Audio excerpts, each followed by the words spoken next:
स्वागत doctor Jaya's virtual school लायक level 5 Hindi पाठ 13 व्याकरण।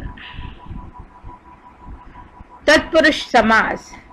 जिस समास का उत्तर पद प्रधान हो और पूर्व पद गौण हो उसे तत्पुरुष समास कहते हैं। जैसे तुलसीदास कृत, तुलसी द्वारा कृत।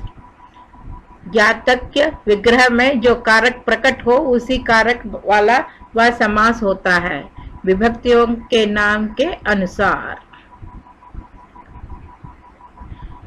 इसके 6 भेद हैं। कर्म तत्पुरुष, गिरगट हरकट, गिरह को काटने वाला। करण तत्पुरुष, मन चाहा, मन से चाहा। संप्रदान तत्पुरुष, रसोई घर, रसोई के लिए घर। आपादान तत्पुरुष, देश निकाला, देश से निकाला। संबंध तत्पुरुष, गंगा जल, गंगा का जल। अधिकरण तत्पुरुष, नगरवास, नगर में वास।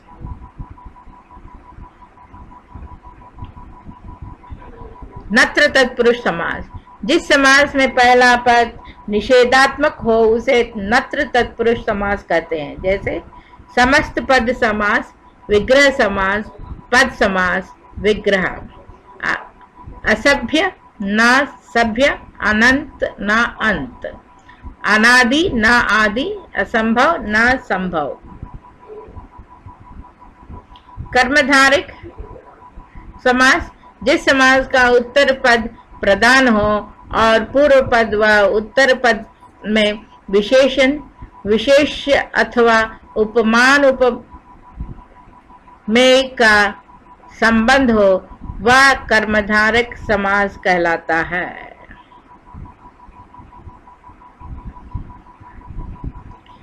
समस्त पद समास विग्रह, समस्त पद और समास विग्रह।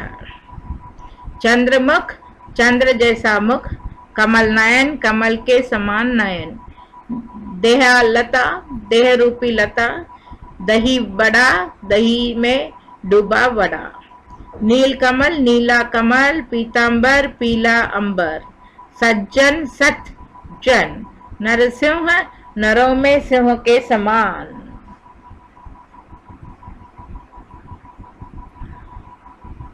द्विगु समास।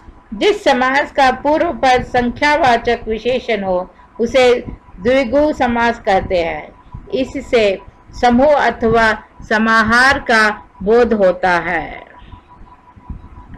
जैसे नवग्रह, 9 ग्रहों का समूह।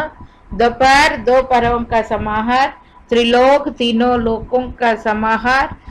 चौमासा, 4 मासों का समूह। नवरात्र, 9 रात्रियों का समूह। शताब्दी, 100 अब्दों का समूह। अठन्नी, 8 आनों का समूह।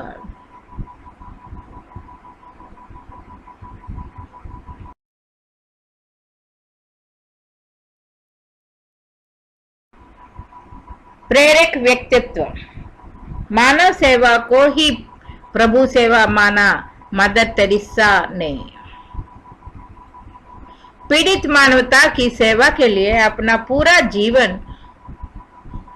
होम कर देने वाली मदर टेरेसा ने गरीबी, पीड़ा, अकेलापन और उपेक्षा के खिलाफ एक सशक्त मुहिम चलाकर सही मानवों में विश्व नागरिकता हासिल कर ली थी। अकेलेपन और उपेक्षित होने की भावना को अत्यंत भयानक गरीबी मानने वाली मदर टेरेसा धर्म से कैथोलिक थी और एक सच्ची ईसाई की तरह उन्होंने मनुष्य सेवा को ही प्रभु सेवा बना लिया था। बचपन से ही एग्नकक्ष बोजा शिशु मदर टेरेसा का मूल नाम। ईसाई मिशनरियों के जीवन कथाओं से प्रभावित थी। सपने बुनने वाली किशोरावस्था के दौर में मदर तेरेसा ने मन में कुछ अलग ही सपना पल रहा था और 12 वर्ष की उम्र में ही उन्होंने अपना जीवन धर्म के नाम करने का संकल्प कर लिया। धर्म की राह पर चलने का उनका यह संकल्प आने वाले सालों में और सुष्ट हो गया था। अतः 18 साल की उम्र में ही वे सिस्टर ऑफ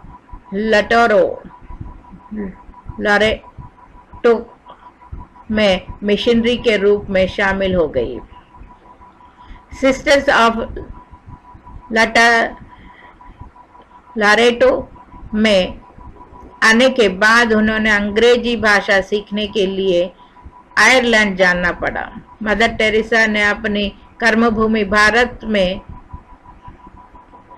1929 में कदम रखा और शुरू में वे दार्जिलिंग में बच्चों को पढ़ाने का काम करती थी।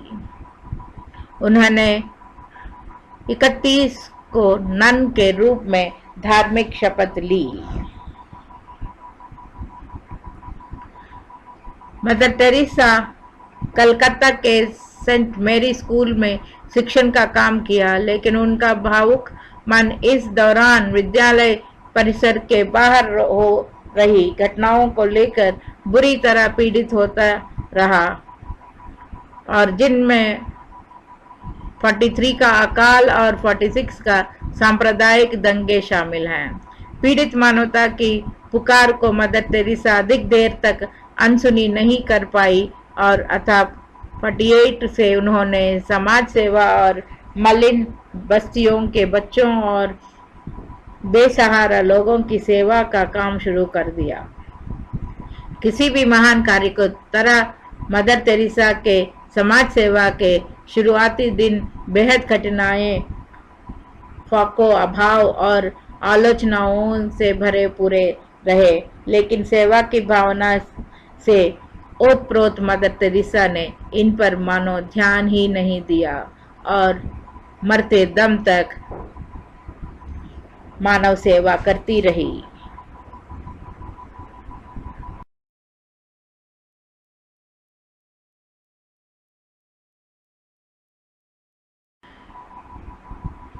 कविता राखी का वचन। चुटकी ने लिया भैया से यह वचन अब की बार, एक दिन का नहीं होगा राखी का त्योहार। मैं रोज तुम्हें बांधूंगी राखी प्यारी प्यारी, उपहारों से भर जाएगी मेरी बड़ी अलमारी। कौन सी राखी उठाऊं, लाल पीला हरी नीली, चमकीली और नई। दुकानदार ने सजा रखी सुंदर राखियां कई, यह वाली या वह वाली, कौन सी राखी उठाऊं। मन करता है सारी राखियां भैया के लिए ले जाऊं, दोनों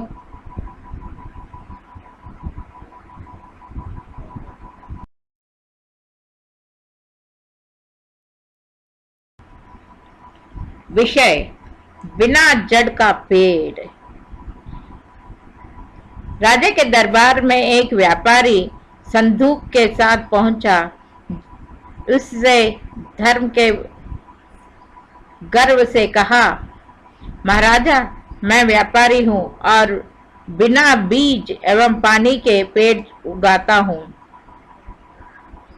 आपके लिए मैं एक अद्भुत उपहार लाया हूं, लेकिन आपके दरबार में एक से एक ज्ञानी ध्वनि है, इसलिए पहले मुझे कोई वह बताए कि जिस संदूक में क्या है। अगर बता देता तो आपके यहाँ चाकरी बनने को तैयार हूं। सभासद पंडितों, पुरोहितों और ज्योतिषियों की ओर देखने लगे, लेकिन उन लोगों के सिर झुका लिया। सभा में उन्होंने कहा, चुनौती स्वीकार करने का आवश्यकता लाया। अन्य दरबार की जग हसाई होती।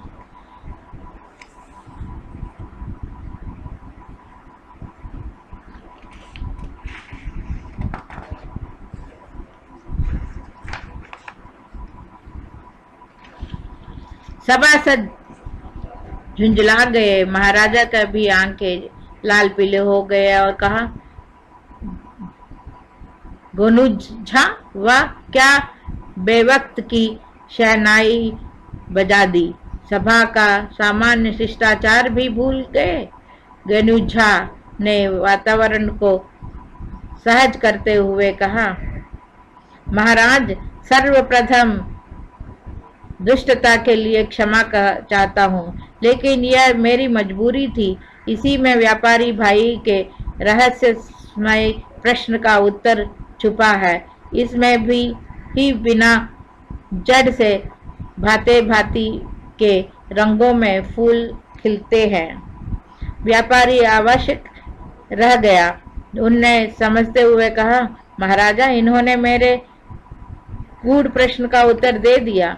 फिर उससे विनयपूर्वक गोनूझा से पूछा, आपने कैसे जाना कि इसमें अतिशबादी ही है?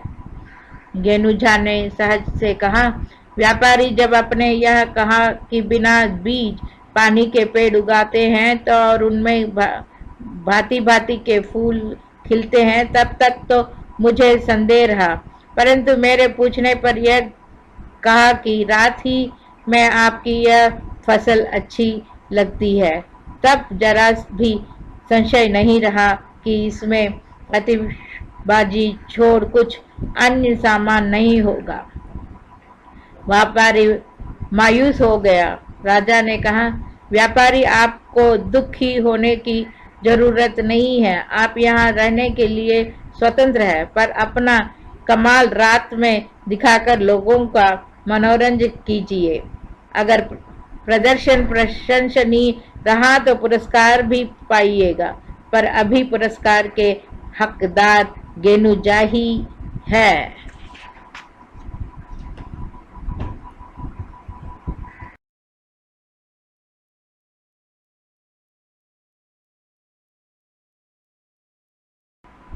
विज्ञान। विश्व इतिहास के 3 महान कही जाने वाले ये 3 विभूतियां हैं, अशोक महान, सिकंदर महान और अकबर महान। यहाँ प्रस्तुत है अशोक महान के प्रेरक चरित्र एवं आदर्शों की संक्षिप्त झांकी। सम्राट अशोक मौर्य वंश का तीसरा राजा था।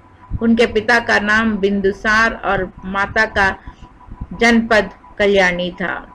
अशोक का जन्म लगभग 227 की पूर्व माना गया है। अशोक का साम्राज्य प्राय संपूर्ण भारत और पश्चिमोत्तर में हिंदू कुश एवं ईरान की सीमा तक था। कलिंग के भीषण युद्ध ने अशोक के हृदय पर बड़ा आघात पहुंचाया और उसने अपनी हिंसा आधारित दिग्विजय की नीति छोड़कर धर्म विजय की नीति को अपनाया। अशोक जनता में अधिक लोकप्रिय था। वह जनता को अपनी संतान के समान स्नेह करता था। जनता का सुख दुख जानने के लिए वह वेश बदलकर भ्रमण किया करता था, जिसे वह जनता के संपर्क में आकर उसके सुख को समझने का अवसर पाता था। अशोक अपनी प्रजा की भौतिक एवं नैतिक दोनों प्रकार की उन्नति चाहता था। इस कारण वह अपने शासन में नैतिकता को अधिक बल देता था। अशोक को धर्म प्रचार के लिए इतिहास में अधिक जाना जाता है। अशोक ने देश के विभिन्न भागों में प्रमुख राज्य पदों और मार्ग पर धर्म स्तंभ स्थापित किए।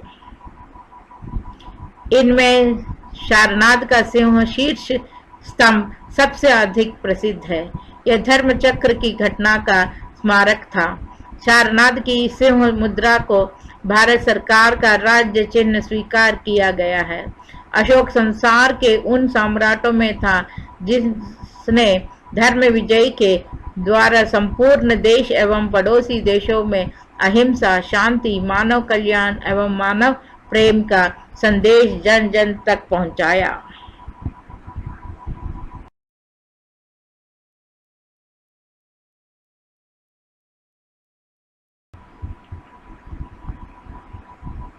स्वागत doctor Jaya's virtual school.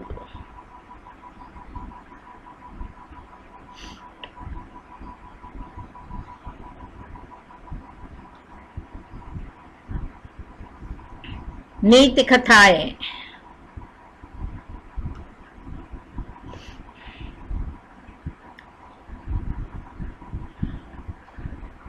Sachin ने शिवानी से पूछा, तुम इतनी अच्छी अच्छी जूते पहन लेते हो, ये जूते कहाँ से आए हैं? इसका कहानी तुम्हें पता है?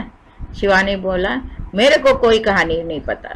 ठीक है, मैं बताता हूँ। एक बार एक राजा अपने घर से बाहर आया और सोचा कि पूरा मैं अपना देश घुमाऊं तो कैसा जाऊं, तो जाके उसने पूरे चादर बिछा दिए, मखमल के चादर, और उसके ऊपर चलने लगा।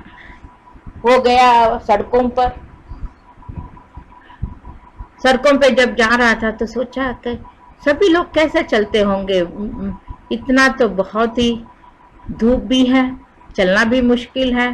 पहाड़ों में गया, वहां भी ये तो सड़कों पे जाना है, पहाड़ों पे जाना है, जंगलों में जाना है, तो कहीं भी जाना है तो बहुत मुश्किल पड़ेगा।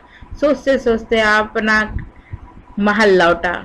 जब महल लौटा तो उसने सोचा कि मैंने तो पैर में पूरा ये बांध ली, चादर लाकर लेकर जाकर आ गया, लेकिन मैं कैसे सब लोगों को वैसा जाऊं, इसीलिए बहुत सारे लोग बाहर नहीं दिखाई देते हैं। तो सोच ही रहा था कि इतने में एक मोची आया और उसके पैर में बड़े बड़े जूते थे। तो मोची से पूछा, ये क्या है, तुमने क्या पहना? तो मैंने जूते पहने। जूते? हाँ, मैंने अपने बना लिए, कहीं भी जा सकता हूँ।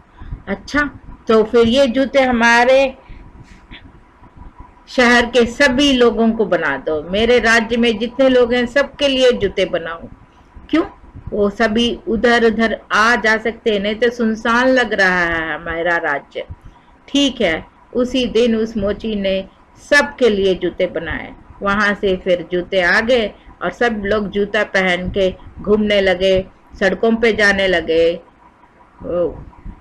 जंगलों में जाने लगे, पहाड़ों पर जाने लगे। तभी से जूते आ गए और सब लोगों ने जूता पहनना शुरू कर दिया।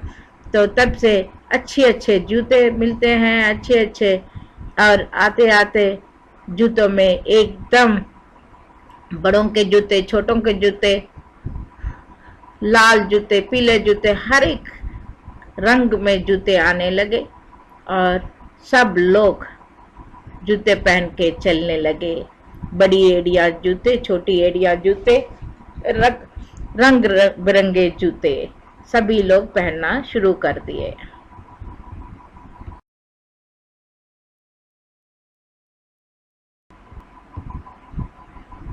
स्वागत doctor Jaya's virtual school. Live level 5 Hindi,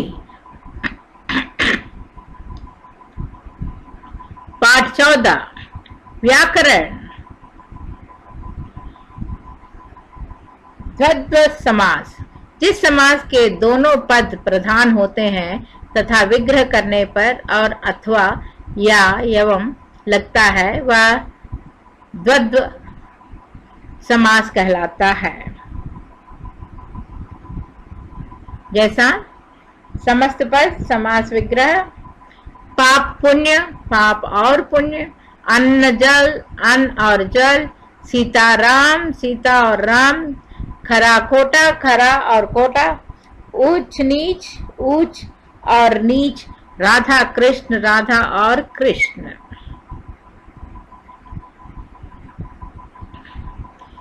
बहुव्रीहि समास, जिस समास के दोनों पद प्रधान अप्रधान हो और समस्त पद के अर्थ के अतिरिक्त कोई सांकेतिक अर्थ प्रदान हो, उसे बहुव्रीहि समास कहते हैं।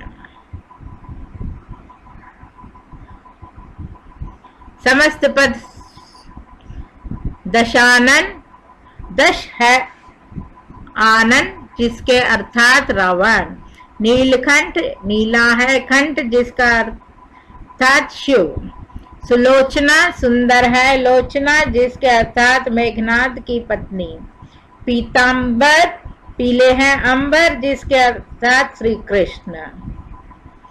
लंबोदर लंबा है, उदर पेट जिसका अर्थात गणेश जी। दुरात्मा बुरी आत्मा वाला, कोएग्जिस्ट। श्वेतांबर श्वेत है जिसके अंबर अर्थात सरस्वती। संधि और समास में अंतर। संधि वर्णों में होती है, इसमें विभक्ति या शब्द का लोप नहीं होता है। जैसे देव प्लस आलय देवालय। समास दो पदों में होता है। समास होने पर विभक्ति या भक्तों का लोप भी हो जाता है, जैसे माता पिता, माता और पिता।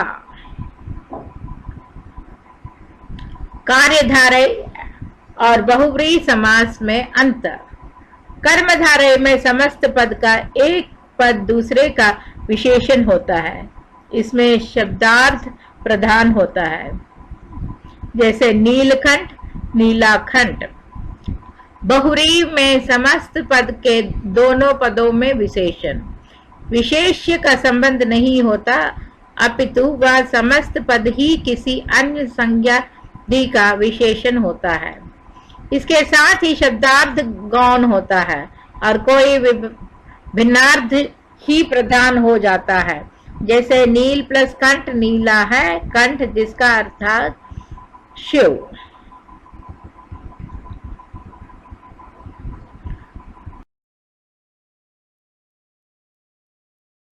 प्रेरक व्यक्तित्व। अकबर का पिता हुमायूं अपने पुस्तकालय में था। हुमायूं पुस्तकालय से उतर ही रहा था कि सीढ़ियां पर लड़खड़ाया और गिर पड़ा। उसे सख्त चोट आई। कई दिनों तक वह मृत्यु से जूझता रहा। अंत में उसके प्राण पखेरु उड़ गए। हुमायूं का वेश पहनकर एक व्यक्ति झरोके पर बैठा जाता था कि बादशाह की अकाल की मृत्यु की खबर फैलने से गड़बड़ी ना फैल जाए। अकबर अमृतसर के निकट कलौनर में था। जल्दी जल्दी वे वही 14 फरवरी 1556 को शुभ चिंतकों ने अकबर की ताजपोशी की, फिर वह दिल्ली दौड़ आया। इस प्रकार 13 वर्ष से तनिक ही अधिक उम्र में अकबर पर मुगल साम्राज्य का भार आ पड़ा। वस्तुतः उस समय मुगल साम्राज्य नाम मात्र को था। जितने क्षेत्र पर स्वयं अकबर का अधिकार था, वही उसके अधीन माना जा सकता है। चारों ओर शत्रु ही शत्रु थे। हुमायूं साम्राज्य को जमा ना पाया था। अफगान अब भी प्रबल थे, राजपूत स्वतंत्र थे। दूसरी ओर मुगलों में ना तो एका था, ना किसी का अंकुश। ऐसे में अकबर की शक्ति का मुख्य स्रोत बैराम खान था। वह अत्यंत दूरदर्शी, कूटनीतिज्ञ और योद्धा था। हुमायूं के समय से यह अकबर का संरक्षक था। जब अकबर युवराज के रूप में पंजाब में मुगल शासन को ठीक कर रहा था, उस समय भी वह बैराम खां की देखरेख में था। इस काल से ही अकबर को युद्धों में सफलता मिलने लगी थी। यह राजनीति और रणनीति में बराबर परीक्षित हो रहा था। परंतु किशोर अकबर पर बैराम खान का ही अधिकार न था। अकबर को बचपन में कई दायों ने दूध पिलाया था। उनमें जीजी अंगा और महाम अंगा प्रमुख थी। मुगल काल में दूध का बड़ा महत्व था। ऐसा माना जाता कि बच्चे को माँ या दाई के दूध के साथ उनके अच्छे बुरे संस्कार मिलते हैं। इस स्नेह का लाभ उठाकर ऐसे दाई भाई मनामनी किया करते। अकबर भी जहाँ तक संभव होता इन्हें महत्व दे जाता। कभी कभी ये दाई अकबर से कह सुनकर क्षमादान प्राप्त कर लेती। इस प्रकार इनका वर्ग भी अकबर पर नियंत्रण करता। परंतु बैरम खान में योग्यता थी और इन दाए भाइयों में निरंकुशता। हुमायूं काल से इधर बीच में मुगल साम्राज्य का जो पुनर्स्थापन हुआ उसका मुख्य श्रेय बैरम खान को ही था, लेकिन अकबर थे जो उठे पूरा हिंदुस्तान का मालिक बने और बहुत ही अच्छा सुलूक सबके साथ किया।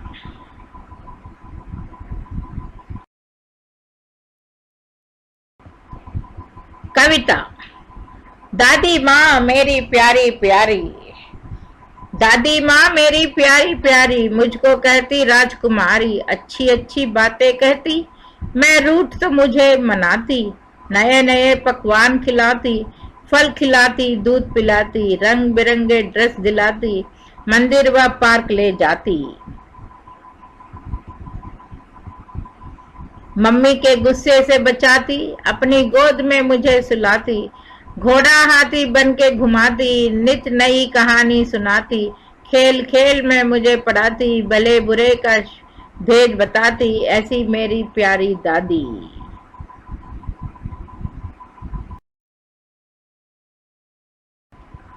विषय। बाघ आया उस रात, वो इधर से निकला उधर चला गया, वो आंखों फैलाकर बतला रहा था, हाँ बाबा बाघ आया उस रात, आप रात को बाहर ना निकलो, जाने कब कब फिर से आ जाए, हाँ वही वही वही वही जो उस झरने के पास रहता है, वहां अपना दिन के वक्त गए थे ना एक रोज, बाघ उधर ही तो रहता है, बाबा उसके 2 बच्चे हैं, बादिन सारा दिन पहरा देती है, बाघ या तो सोता है या बच्चों से खेलता है। दूसरा बालक बोला, बाघ कहीं काम नहीं करता, ना किसी दफ्तर में ना कॉलेज में। छोटा बोला, स्कूल में भी नहीं, 5 साल बेटू ने हमें फिर से आगाह किया, अब रात को 12 होकर बाथरूम ना जाना। बाघ आया उस रात, देखा किसी ने, एक तो था उसके जिसके साथ उसने लड़ाई की थी, देखो इधर कैसा लड़ रहा है।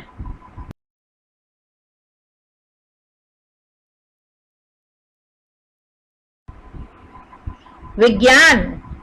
याददाश्त बढ़ती है पूरी नींद से।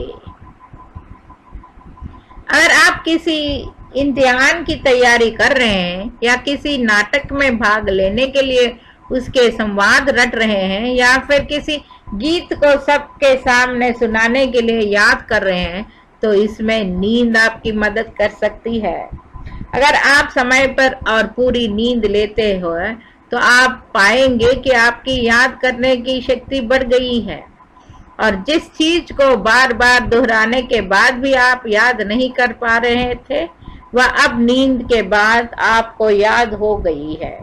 2 नए अध्ययन बताते हैं कि हमारी पर्याप्त नींद यथाशक्ति बढ़ाने का काम करती है। पहली तरह के अध्ययन में कॉलेज में पढ़ने वाले विद्यार्थियों को कुछ शब्दों की आवाजें सुनवाकर उसी दिन दोहराने को कहा गया था।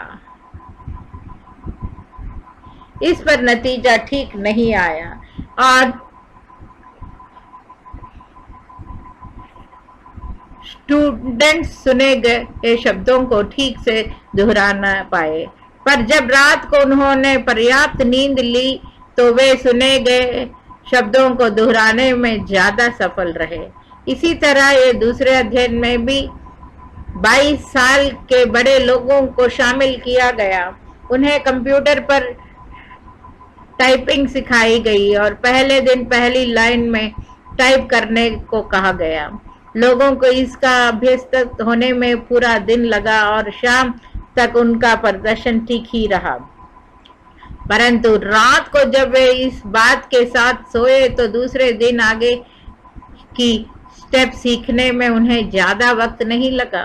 इसलिए याद रखिए, जो बच्चे परीक्षा के समय एक टाइम टेबल बनाकर पढ़ते हैं और सोते हैं वे अच्छे अंकों से पास होते हैं, जबकि जो रात भर पढ़कर अच्छे अंक लाना चाहते हैं वह अच्छा परफॉर्म नहीं कर पाते। इसलिए समय पर सोना भी जरूरी है और खेलना भी जरूरी है। थोड़ा पढ़िए, थोड़ा खेलिए और सब कुछ अच्छा कीजिए।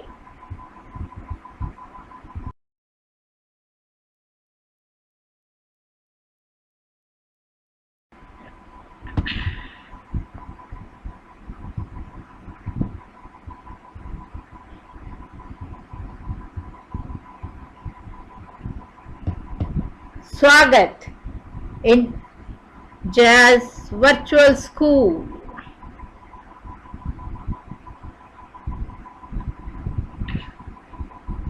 नीति कथाएं।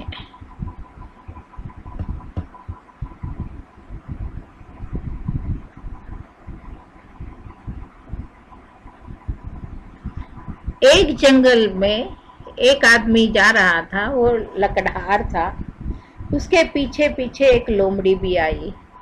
वो जानना चाहती कि ये लकड़हार कहाँ जा रहा है, क्या करने जा रहा है। तो वो जंगल में जैसे जैसे जा रहा था ये भी जा रहा था। देखा तो वो लकड़ी काट रहा था।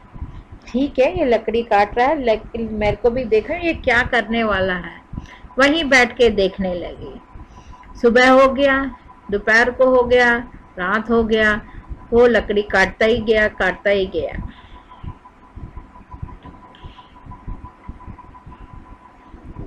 फिर उसने देखा कि लकड़हार वहां छोड़ के थोड़ा उधर गया तो देखा एक पेड़ के पास गया और उसके अंदर झांक के देखने लगा। उसका पूरा शरीर पेड़ के अंदर था, बस उसके पैर ही बाहर थे। ये लकड़हार ये क्या कर रहा है इस पेड़ के अंदर करके वहीं बैठ के देखने लगा। लकड़हार अंदर जाके थोड़ा टाइम वहीं बैठ के फिर आ गया और फिर से लकड़ी काटना शुरू कर दिया। तो लोमड़ी ने देखा कि लकड़हार फिर से यहाँ लकड़ी काट रहा है, तो ये जाके उस पेड़ के अंदर देखे क्या है। इसलिए लोमड़ी फिर से गई उस पेड़ के पास और देखा तो वहाँ लकड़हार का खाना बॉक्स था। जो खाने का डिब्बा था वो उसने उसके अंदर रखा। तो लोमड़ी ने सोचा कि ये जाके ये भी खाए उसके अंदर, लेकिन आगे से जाने से मुश्किल है। इसलिए वो पीछे उसको लेकर आई, नीचे खाना खा लिया और फिर से उसके अंदर रखने के लिए गई पेड़ के अंदर।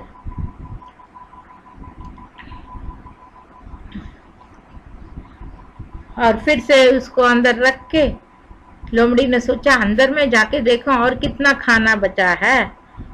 इसलिए वो फिर से अंदर देखने लगी। अंदर देखते देखते इतना अंदर चले गई कि बस उस पेड़ के अंदर फंस गई, बाहर नहीं आ सकी। सिर्फ उसका मुंह बाहर था और सब पूरा शरीर अंदर चले गया। अभी कैसे गए, वो बाहर कैसे आए। देख रही थी कि अगर कोई वहां से आएगा तो उसको बचाएगा। इतने में उस तरफ सचिन आया तो देखा कि लोमड़ी अंदर है। तो सचिन ने बोला, क्या कर रही हो तुम अंदर, मेरे को बाहर निकालो। तुम लोमड़ी अंदर जाके उस लकड़हार का खाना पूरा खा लिया और कुछ है करके अंदर चले गई। तुम बहुत चालाक हो और तुम्हारी चालाकी तुमको ऐसा बनाता है कि तुम अपने आप को ही बाहर ना निकाल सके। अंदर ही रहो, बस बाहर मत आओ। देखा, दूसरों का नष्ट करने से अपना खुद का भी नष्ट होता है।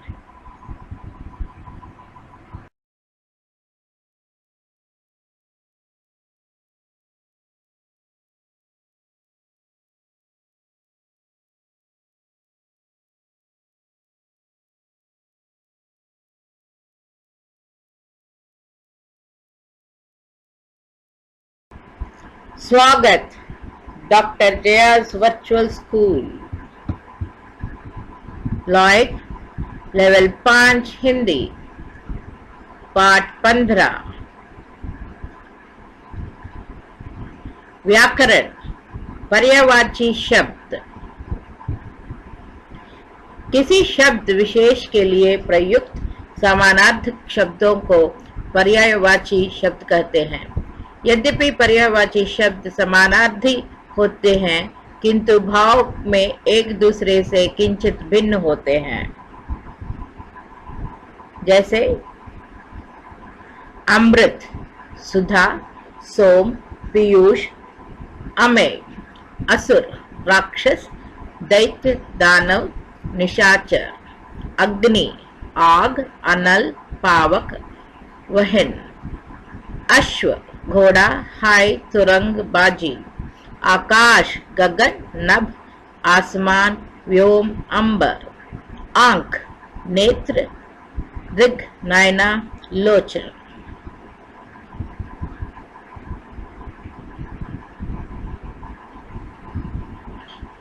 इच्छा, आकांक्षा, चाह, अभिलाषा, कामना, इंद्र, सुरेश, देवेंद्र, देवराज, पुरंधर, ईश्वर, प्रभु, परमेश्वर, भगवान, परमात्मा, कमल, जलज, पंकज, सरोज, राजीव, अरविंद, गर्मी, ग्रीष्म, ताप, निधाग, उमरा, गृह, घर, निकेतन, भवन, आलय। गंगा, सुरसरी, त्रिपतगा, देवनदी, जाह्नवी, भगीरथी। चंद्र, चांद, चंद्रमा, विधु, शशि, राकेश। जल, वारी, पानी, नीर, सलिल, तोय। नदी, सरिता, तटनी, तरंगिणी, निर्झरिणी। पवन, वायु, समीर, हवा, अनिल। पत्नी, भार्या, द्वारा, अर्धांगिनी, वामा।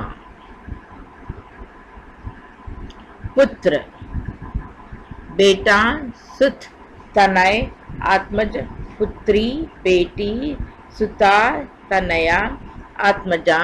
पृथ्वी, धरा, मही, धरती, वसुधा, भूमि, वसुंधरा। पर्वत, शैल, नग, भूधर, पहाड़। बिजली, चपला, चंचला, दामिनी, सौदामिनी। मेघ, बादल, जलधर, पयोधर, धन।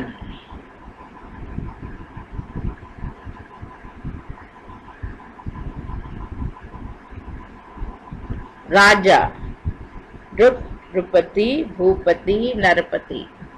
रजनी, रात्रि, निशा, यामिनी, बिमावरी। सर्प, सांप, अहे, भुजंग, विषधर। सागर, समुद्र, उदती, जलधि, वारिधि। सिंह, शेर, वनराज, शार्दूल, मृगराज। सूर्य, रवि, दिनकर, सूरज, भास्कर। रात्रि, ललना, नारी, कामिनी, रमणी, महिला। शिक्षक, गुरु, अध्यापक, आचार्य, उपाध्याय। हाथी, कुंजर, गज, द्विप, करी, हस्ती। समोच्चरित शब्द, अनल, आग, अनिल, हवा, वायु।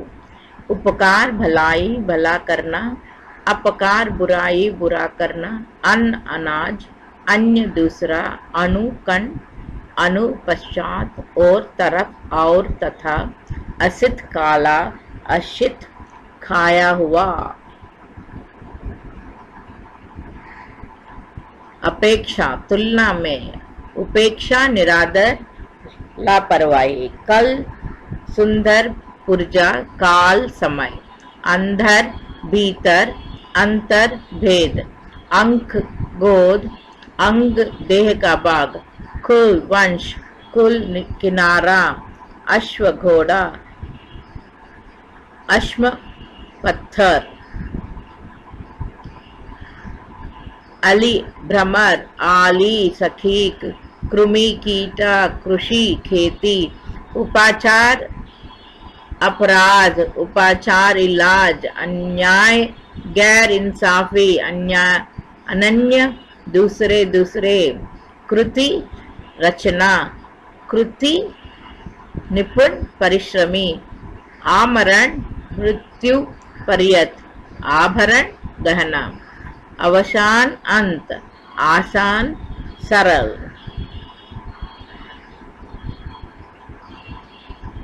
कली, कलयुग, झगड़ा, कली, अधकिला, फूल, इतर, दूसरा, इत्र, सुगंधित द्रव्य, क्रम, सिलसिला, कर्म, काम, परुष, कठोर, पुरुष, आदमी, कुट, घर, किला, कूट, पर्वत, कुछ, स्तन, कूच, प्रस्थान,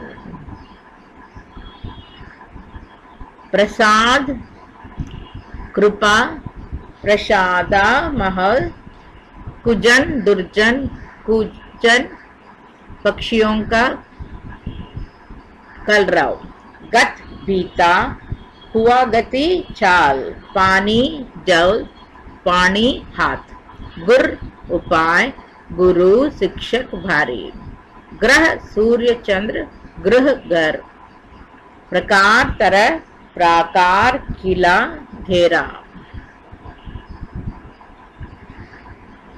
चरण, पैर, चारण, भाट, चिर, पुराना, चीर, वस्त्र, फन, सांप का फन, फन, कला, छत्र, छाया, शास्त्र, क्षत्रिय, शक्ति, डीठ, दृष्ट, जिद्दी, ढीठ, दृष्टि, बदन, देह, वदन, मुख। कविता। बारिश आई, चमचम करता आया पानी, झरझर करता बहता पानी, बिजली चमकी, बादल गरजे, भीगने को चुन्नी तरसे, मम्मी पापा ने डांट लगाई, चुन्नू को अब आई रुलाई, प्रकृति की लीला है छाई, चारों ओर हरियाली है आई, गली में पानी वह निकला, बच्चों का टोला मचल उठा। अब तो आया नाव का मौसम, माझी और पतवार का मौसम, नाव चली भाई नाव चली, रिकू भैया की नाव चली, कभी डूबती कभी अटकती, कभी सरकती नाव चली, हेलो हेलो नाव चली, वरना जल्दी में पछताओ, आओ बारिश के मौसम में, नाचे कूदे हंसे हंसाए, सब बच्चों के साथ बैठकर झूमे गाए पढ़े पढ़ाए।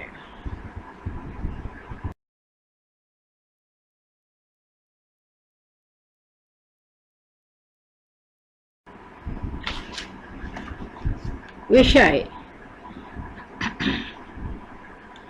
विशन की दिलेरी। सुबह का समय था, पहाड़ों के पीछे से सूरज झांक रहा था। 10 वर्ष का बिशन घर से बाहर निकल गया। वह रोज इसी समय इसी रास्ते से कर्नल दत्ता के फार्म हाउस पर जाता है। कर्नल दत्ता की पत्नी पढ़ाई में उसकी मदद करती है। फार्म के से लगे सेबों के बाग में कीटनाशक दवा का छिड़काव हो रहा था और बहुत तड़के काम शुरू हो जाता था। बिशन पगडंडी से सभी सड़क तक आ ही रहा था कि उसे गोली चलने की आवाज सुनाई दी। उसने इधर उधर देखा, कोई भी दिखाई नहीं दिया। वह कुछ ही देर चला था कि उसे फिर गोली चलने की आवाज सुनाई दी। इस बार एक नहीं 2-3 गोलियां एक साथ ही चली थी। गोलियों की आवाज से पूरी घाटी गूंज गई। पंछी घबरा गए, आसमान में गोल गोल चक्कर काटने लगे। विशन सहमक कर पेड़ों की आड़ में छिपकर खड़ा हो गया। उसने क्या देखा? एक सिंह को एक आदमी गोली से मार रहा था, लेकिन सिंह आके उसके ऊपर लपक पड़ा। यह दृश्य देख के विषण का मन उछल पड़ा। सोचा ये क्या कर देगा, और वहां से भाग खड़ा। फिर जा रहा था तो देखा उसने तो एक आदमी एक जाल लेकर जा रहा था जहां कीड़े मकोड़े पकड़े। तो सोचे बड़े बाघ को भी ये लोग पकड़ते हैं और छोटे कीड़े मकोड़ों को भी पकड़ते हैं। और वहां से भाग खड़ा होता देखा कि एक आदमी पिस्तौल लेके राइफल लेके जा रहा था, लेकिन एक कबूतर को हाथ में पकड़ लिया। ये क्या हो रहा है? ये गोलियों की आवाज में तो मेरा तो दिमाग खराब ही हो गया। मैं उधर इधर भाग रहा था। ये लोग क्या पक्षी को पकड़ रहे हैं? क्या पक्षियों को पकड़ना जरूरी है? ये क्या हो रहा है? फिर उधर से मैं भाग के देखा क्या हो रहा है। शेर क्या उस आदमी को खा लिया करके भागा तो नहीं, शेर को ही इन लोगों ने मार डाला। शेर ही मर गया इनके हाथों में। ये क्यों करते हैं बड़े लोग ऐसा? मैं किसी को कुछ नहीं करूंगा, कोई भी जानवर को नहीं मारूंगा करके विनय वापस आ गया। अगर अच्छा होता शेर उठ के पीछे भाग जाता तो कितना अच्छा होता। विज्ञान, ब्रेड में छोटे छोटे छेद क्यों होते हैं? ब्रेड बनाने के लिए आटे में ईस्ट मिलाया जाता है। इसी ईस्ट के कारण गैस और बुलबुले निकलते हैं और गैस जिस रास्ते से बाहर निकलती है वहां छोटे छोटे छेद बन जाते हैं। ब्रेड में यही छेद हमें दिखाई पड़ते हैं। स्टफ फंगस नमी और गर्मी पाकर तेजी से बढ़ता है। यह आटे को फैलाने में मदद करता है और इसी प्रक्रिया में गैस और बुलबुले निकलते हैं। ईस्ट ब्रेड के आटे में इसलिए मिलाया जाता है ताकि ब्रेड में स्वाद और खास किस्म की महक पैदा की जा सके जो इसकी तरह आपको खींच सके। केक में भी आपको इस तरह के छोटे छोटे छिद्र दिखाई देते हैं, पर वो ईस्ट के नहीं बल्कि बेकिंग पाउडर के होते हैं। बेकिंग पाउडर अपना किसी तरह का स्वाद नहीं छोड़ता, इसलिए अलग अलग फ्लेवर का केक बनाने के लिए बेकिंग पाउडर का उपयोग किया जाता है।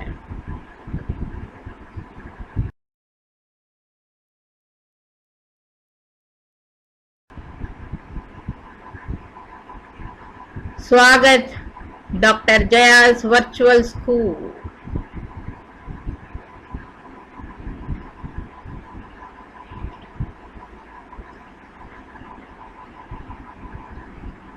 नीति कथाएं।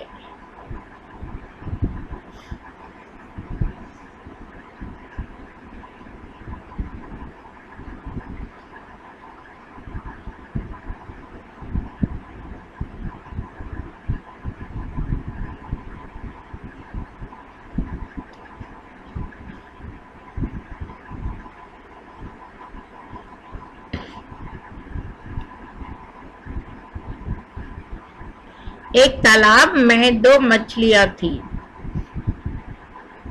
वो दोनों का एक दोस्त था कछुआ और दूसरा दोस्त था मेंढक। मेंढक रोज आता था और उनसे बोलता था, चलो यहाँ कितना अच्छा है, हम लोग यहीं रह जाएंगे।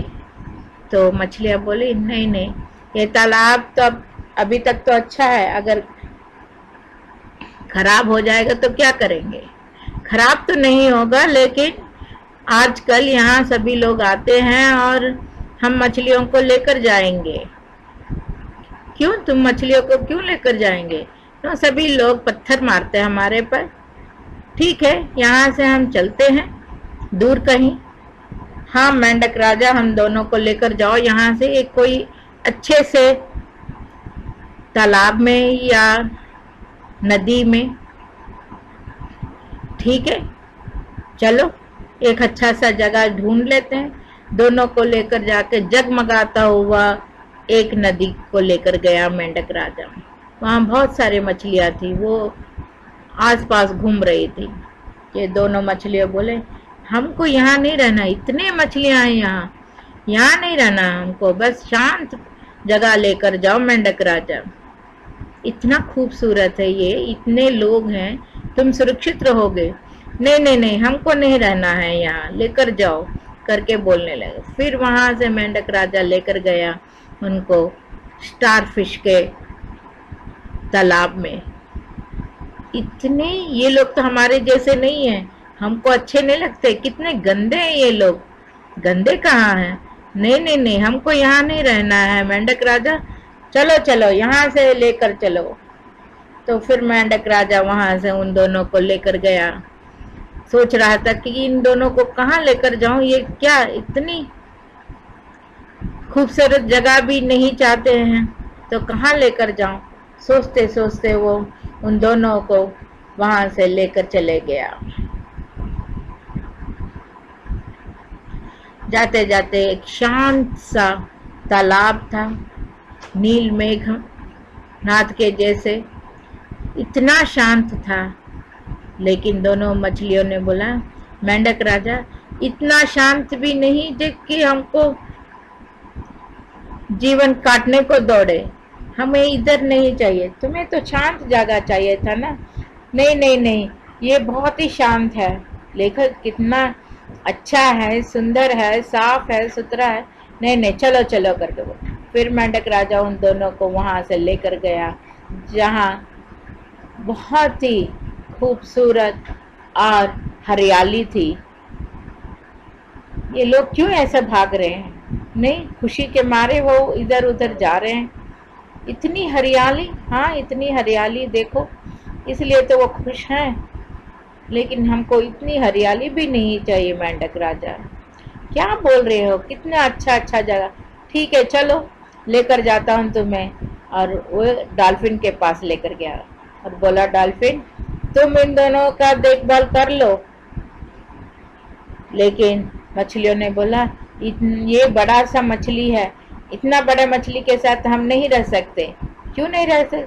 देखो वो जैसा कूद रहा है, हम दोनों को भी बोलेगा कूदने के लिए। हम अभी तो पानी में भी नहीं है, पानी के ऊपर ही रह रहे हैं, उसके वजह से हमें नहीं रहना है यहाँ, लेकर चलो लेकर चलो।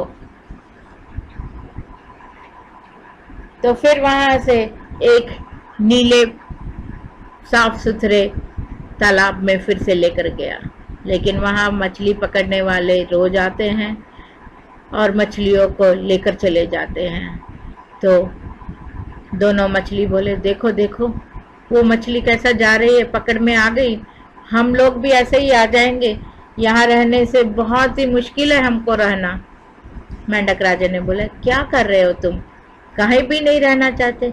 नहीं, इस तालाब में भी देखो मछली वाले आ रहे हैं। ठीक है चलो, लेकर जाता हूँ तुम्हें जहाँ मछली नहीं है।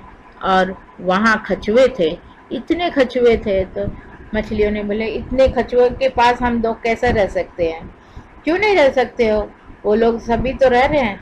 हाँ, कछुए रह रहे हैं, हम नहीं रह रहे हैं, हम मछलियाँ हैं। तुम मछलियाँ हो, लेकिन कछुए के साथ रहने में क्या दिक्कत है? हमें नहीं रहना। मेंढक राजा हमको ऐसा जगह लेकर जाओ जहाँ हम सबके साथ रह सके, लेकिन ऐसे लोगों के साथ नहीं। तो मेंढक को बहुत गुस्सा आया, सोचा कि इन लोगों को ऐसा जगह लेकर जाऊंगा। फिर भी एक अच्छा सा तालाब लेकर गया, वो राज घर का तालाब था। बोला, देखो इधर छोटा सा तालाब है, लेकिन राजा लोगों का है, वो हमेशा अच्छा ही रखेंगे। क्या हमको ये राजा लोगों को देखना पड़ेगा रोज? हाँ, अच्छा तो रहो, मैं जा रहा हूँ। फिर वो दोनों ने पकड़ लिया मेंढक राजा को, बोले, नहीं नहीं नहीं, हमें नहीं, इतनी अच्छा जगह में भी नहीं रहना चाहते। नहीं, तुम संतुष्ट नहीं रह रहे हो, नहीं हमें और कहीं लेकर जाओ।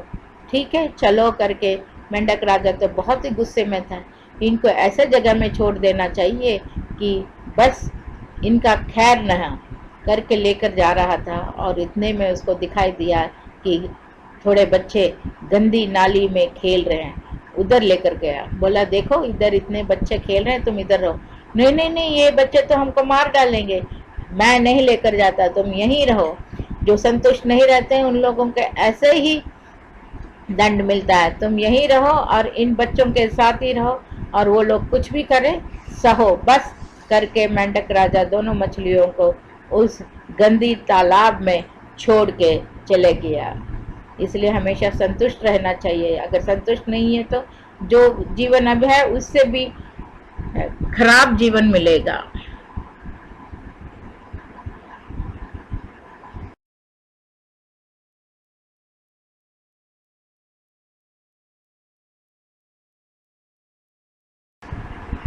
स्वागत doctor Jaya's virtual school live level 5 Hindi पाठ 16 व्याकरण। अनेक शब्दों के लिए एक शब्द जिसे देखकर डर लगे, डरावना, भयानक, जो स्थिर रहे, स्थावर, ज्ञान देने वाली, ज्ञानदा, भूत वर्तमान भविष्य को देखने वाले, त्रिकालदर्शी, जानने की इच्छा रखने वाला, जिज्ञासु, जिसे क्षमा ना किया जा सके, अक्षम्य, 15 दिन में एक बार होने वाला, पाक्षिक, अच्छे चरित्र वाला, सच्चरित्र, आज्ञा का पालन करने वाला, आज्ञाकारी, रोगी की चिकित्सा करने वाला, चिकित्सक, सत्य बोलने वाला, सत्यवादी, दूसरों पर उपकार करने वाला, उपकारी, जिसे कभी बुढ़ापा ना आए, अजर, दया करने वाला, दयालु, जिसका आकार ना हो, निराकार, जो आंखों के सामने हो, प्रत्यक्ष।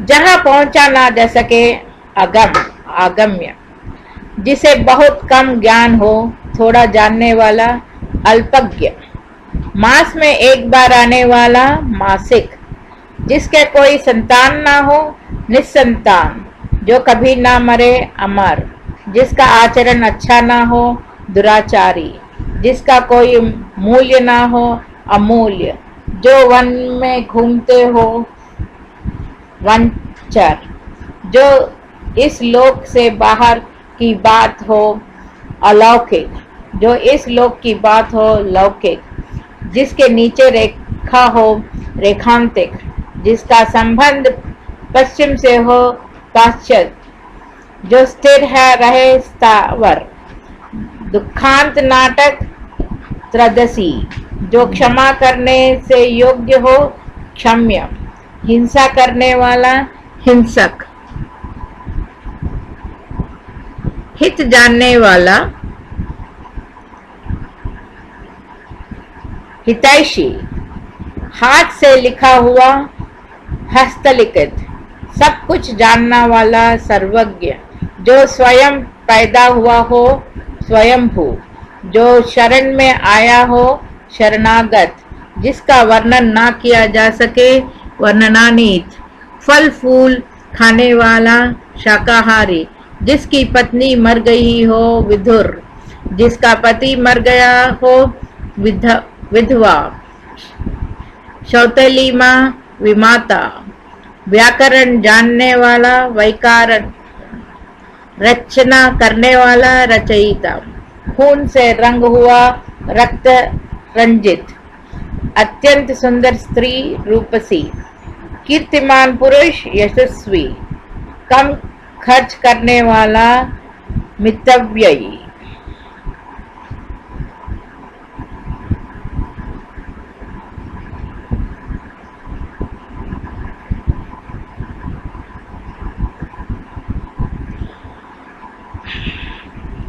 मछली तरह आंखों वाली, मीनाक्षी, मयूरी की तरह आंखों वाली, मयूराक्षी, बच्चों के लिए काम की वस्तु, बालोपयोगी, जिसकी बहुत अधिक चर्चा हो, बहुचर्चित, जिस स्त्री के कभी संतान न हुई हो, वध्या, बांझ, फैन से भरा हुआ हो, फैनल, प्रिय बोलने वाली स्त्री प्रियमवदा, जिसकी उपमा ना हो निरुपमा, जो थोड़ी देर पहले पैदा हुआ हो नवजात, जिसका कोई आधार ना हो निराधार, नगर में वापस करने वाला नागरिक, रात में घूमने वाला निशाचर, ईश्वर पर विश्वास ना रखने वाला नास्तिक, मांस ना खाने वाला निरामिष, बिल्कुल बर्बाद हो गया हो ध्वस्त, जिसकी धर्म में निष्ठा हो धर्मनिष्ठ,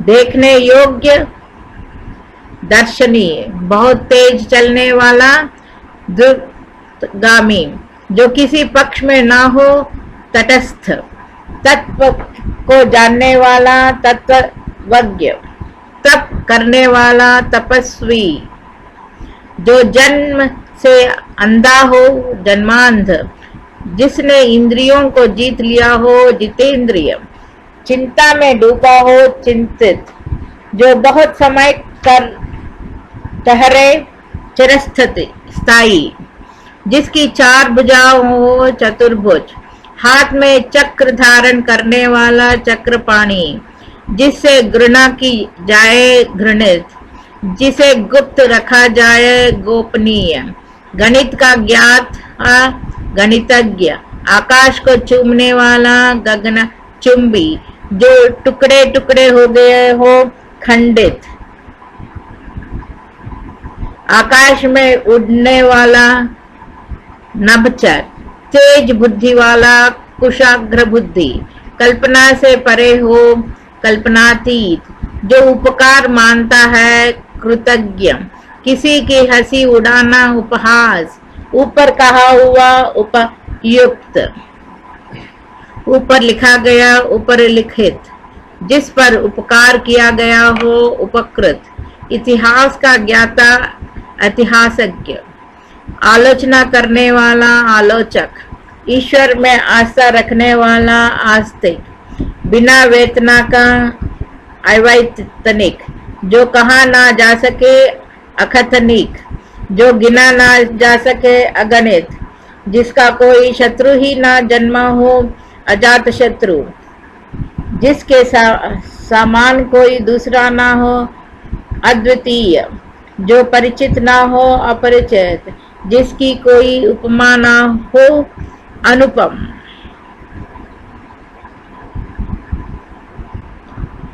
अनेकार्थ शब्द, अक्षर, नष्ट ना होने वाला वर्ण ईश्वर शिव, अर्थ धन ऐश्वर्य प्रयोजन हेतु, आराम बाग विश्राम रोग का दूर होना, कर हाथ किरण टैक्स हाथी की सूंड, काल समय मृत्यु यमराज, काम कार्य पेशा धंधा वासना कामदेव, गुण कौशल शील रस्सी स्वभाव धनुष की डोर, धन बादल बारी हथौड़ा घना, जलज कमल मोती मछली चंद्रमा शंख, तात पिता भाई बड़ा पूज्य प्यारा मित्र, दल समूह सेना पत्ता हिस्सा पक्ष भाग चिड़ी, नग पर्वत वृक्ष नगीना, पयोधर बादल स्थान पर्वत गन्ना, फल लाभ मेवा नतीजा भाले की नोक, बाल बालक केश बाला धने दाने युक्त हंडर, मधु शहद मदिरा चैत मास एक दैत्य वसंत, राग प्रेम लाल रंग संगीत की ध्वनि, राशि समूह मेष कर्क वृक्षिक आदि राशियां, लक्ष्य निशान उद्देश्य, वर्ण अक्षर रंग ब्राह्मण आदि जातियां, सारंग मोर सर्प मेघ हिरण पपीहा राजहंस, हाथी कोयल कामदेव सिंह धनुष, बैरा मधुमक्खी कमल, सर अमृत दूध पानी गंगा मधु पृथ्वी तालाब, क्षेत्र देह खेत तीर्थ सदाव्रत बांटने का स्थान, शिव भाग्यशाली महादेव श्रृंगार देव मंगल, हरि हाथी विष्णु इंद्र पहाड़ सिंह घोड़ा सर्प वानर मेढक यमराज ब्रह्मा शिव कोयल किरण हंस।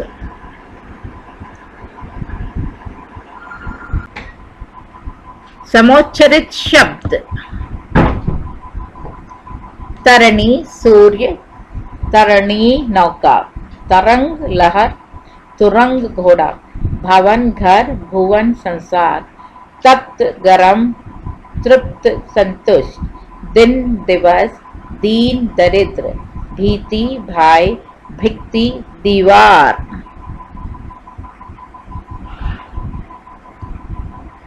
दशा हालत, दिशा तरफ, द्रव तरल पदार्थ, अर्थ द्रव्य, धन, भाषण व्याख्यान, भीषण भयंकर, धरा पृथ्वी, धारा प्रवाह, नय नीति नव नया, निर्वाण मोक्ष, निर्माण बनाना।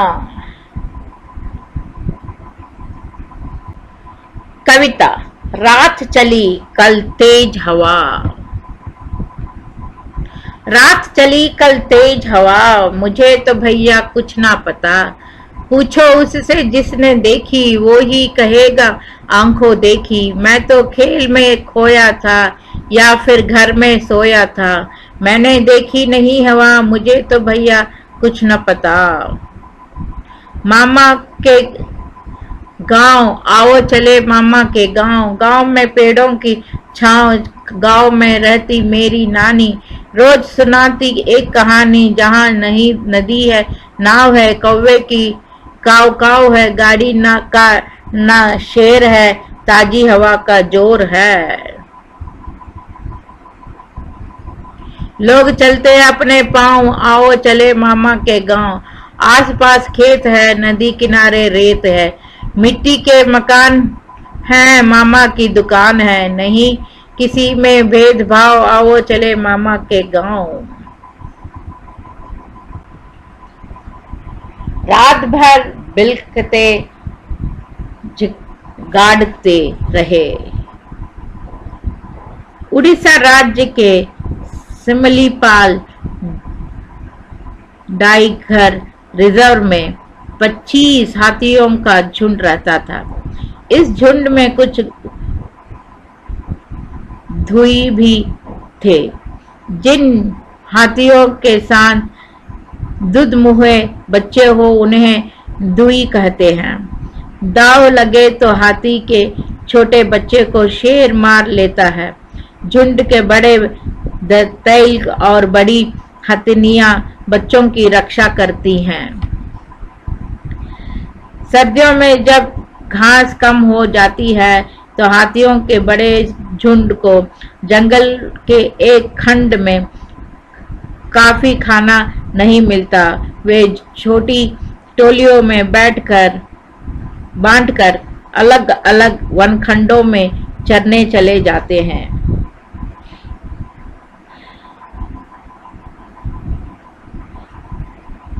एक बार एक धुई 2 साल का बच्चा था।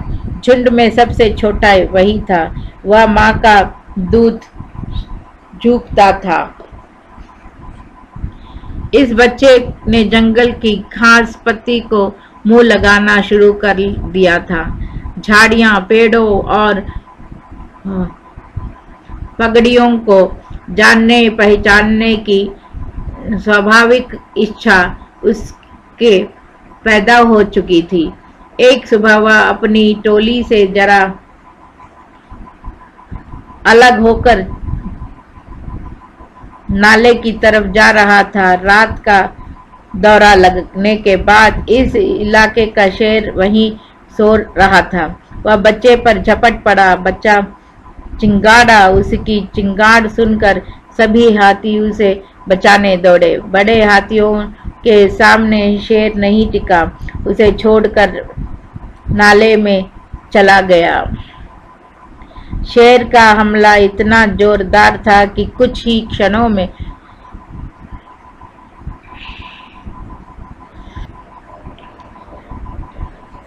उसने बच्चे को बुरी तरह जख्मी कर दिया।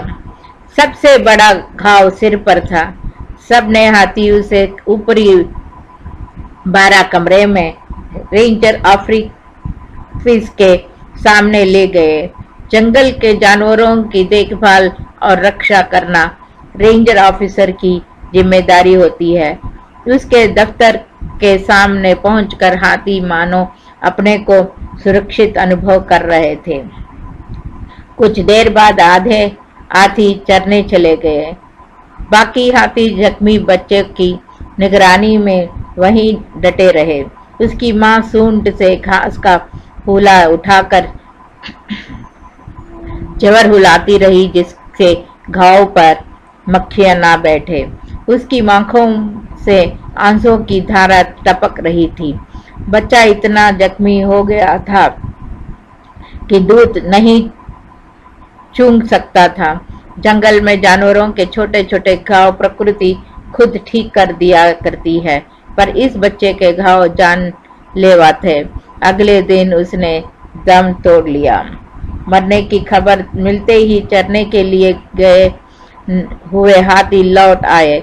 रेंजर ऑफिसर के सामने सभी शोक सभा में शामिल हो गए। शव को देखकर सारी रात वहीं खड़े रहे। उनकी आंखों आंसू बहती रही। वे चिंगाड़ते, रोते और बिलखते रहे।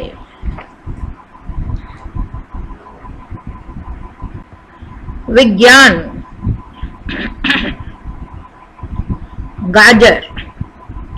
यह बात जब चली वह समय ज्यादा पुराना नहीं है। बस हमें दूसरे विश्व युद्ध तक लौट कर जाना होगा। इस समय ब्रिटेन की रॉयल एयरफोर्स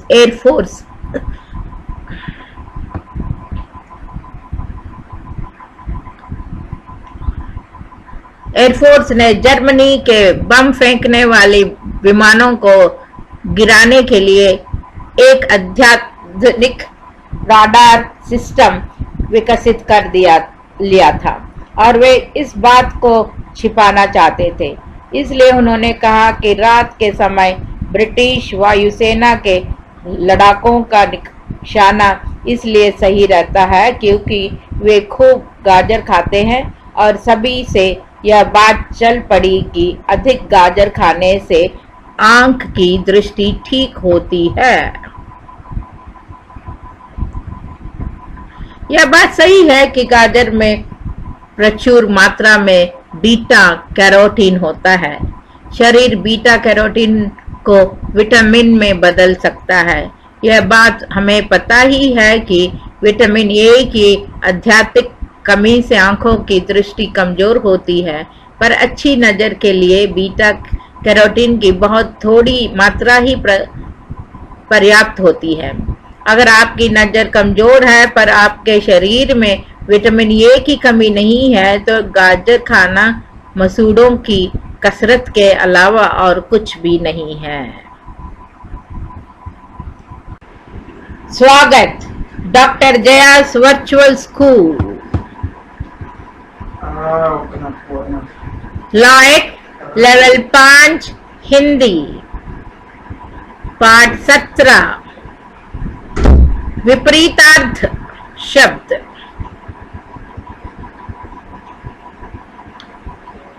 अथ इति आमिष निरामिष अनुकूल प्रतिकूल आहार निराहार अमृत विष आकाश पाताल अल्पायु दीर्घायु आश्रित निराश्रित अरुचि रुचि आरंभ अंत अवनति उन्नति क्रिया प्रतिक्रिया कड़वा मीठा आविर्भाव तिरोभाव अभिज्ञ अनभिज्ञ अर्थ सूक्ष्म अल्प अधिक अगम सुगम आशा निराशा अनुग्रह विग्रह अंधकार प्रकाश आदि अंत आय व्यय कटु मधुर कृतज्ञ कृतघ्न आलोक अंधकार आकर्षण विकर्षण आजादी गुलामी अनुराग विराग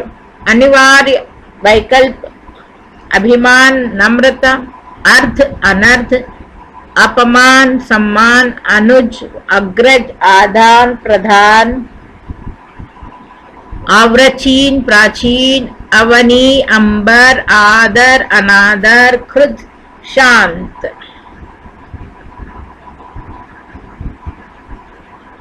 उदय अस्त कर्म निष्कर्म आलस्य स्फूर्ति गहरा अथला आदि अनादि गुण दोष इच्छित अनिश्चित चर अचर उदार अनुदार जड़ चेतन उत्तान पतन उत्तर दक्षिण क्रय विक्रय अनुपस्थिति उपस्थिति खुशी दुख गम अतिवृष्टि अनावृष्टि जीवन मरण इष्ट अनिष्ट घर बाहर उपकार अपकार जल थल उधार नकद जंगम स्थावर जटिल सरस आयात निर्यात खिलना मुरझाना आर्य अनार्य गुरु लघु इच्छा अनिच्छा गरीब अमीर इहलोक परलोक छूत अछूत उत्तीर्ण अनुत्तीर्ण जीवन मरण उत्कर्ष अपकर्ष गुप्त प्रकट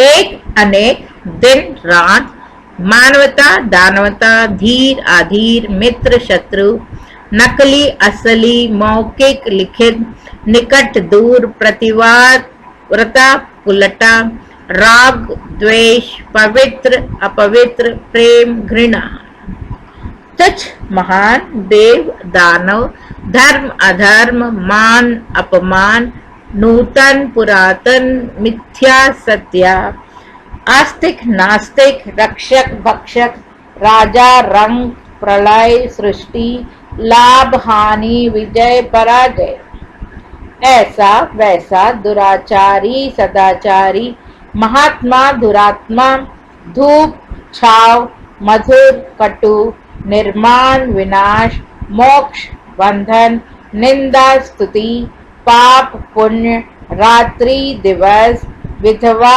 सधवा प्रश्न उत्तर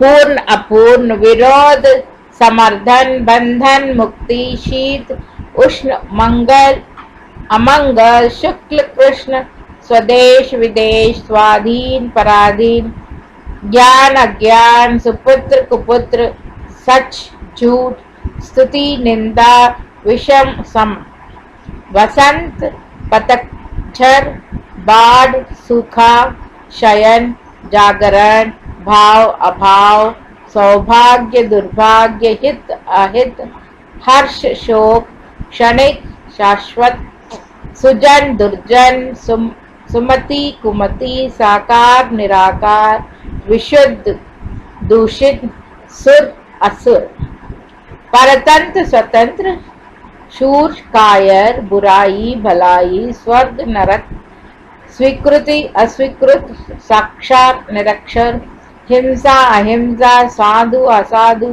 शुभ अशुभ सरस नीरस श्रम विश्राम सजीव निर्जीव विद्वान मूर्ख पशु पक्षियों की बोलियां ऊंट बलबलाना चिड़िया चहचहकाना मोर कुहना हाथी चिड़ागना शेर दहाड़ना टिटहरी टीटी करना कोयल कूकना भैंस डकराना घोड़ा हिनहिनाना कौवा काव काव करना सारस क्रे क्रे करना कुत्ता भौंकना, गाय रांभना, बकरी मिमियान करना, तोता टैटै करना, सांप कुफ कराना, मक्खी बिन बिनाना।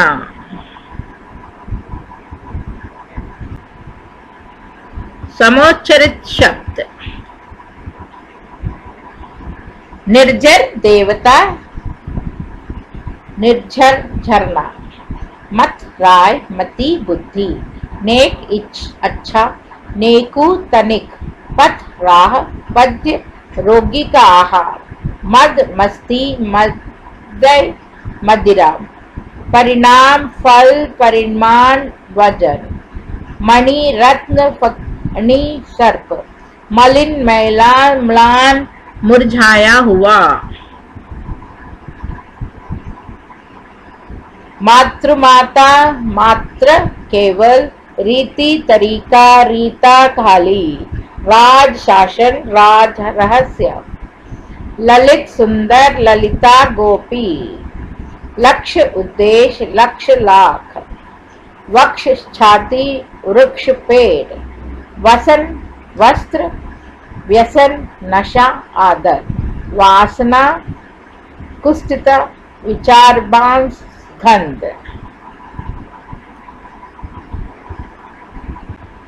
कविता: माँ मुझे सैनिक बना दो।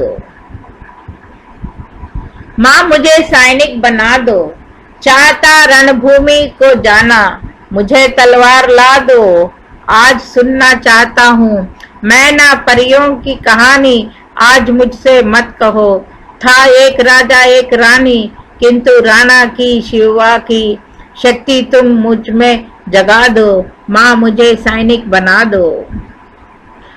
जो उठाए भूल कर भी आंख मेरी मातृभू पर, मैं उड़ा दूं शीशा उसका, वह मुझे कौशल सिखा दो, माँ मुझे सैनिक बना दो। शत्रु दल के प्रबल बादल देश के नभ पर रहे घिर, आंसुओं से मार्ग मेरा तुम न रोको, आज माँ फिर आज तो रण तिलक मंगल विहंस मस्तक पर लगा दो, माँ मुझे सैनिक बना दो।